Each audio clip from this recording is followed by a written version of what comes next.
எங்கு செல்வது என்று வழி தெரியவில்லையே என்று திணறும் ஆத்துமாவே, இன்று கர்த்தர் உங்களுக்கு சொல்லுவது நாகும் 1:3. கர்த்தருடைய வழி சுழற்காற்றிலும் பெருங்காற்றிலும் இருக்கிறது. முன்னாடி செங்கடல், பின்னாடி சத்துருக்கள், கூட தன் ஜனங்களின் முறுமுறுப்பு.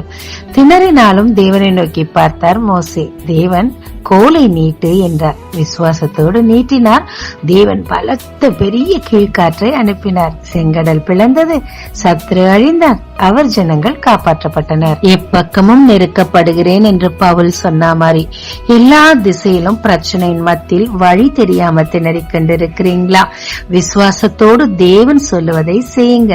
உங்களுக்கு என்று ஒரு பலத்த காற்றை பரிசுத்த ஆவியின் மூலம் தேவன் அனுப்பி வழிகளை திறக்க செய்வாருங்க. ஜெபிக்கலாமாங்க. பிரச்சனையின் மத்தியில் வழி தெரியாமல் திணறும் எனக்கு விசுவாசத்தில் வழியை கண்டறிய கிருபை தாரும். இயேசு மூலம் பிதாவே, ஆமென். இயேசு கிறிஸ்துவின் நாமத்தில் இந்த நாளில் உங்களை ஆசீர்வதிக்கும் ஜீசஸ் விஷன்.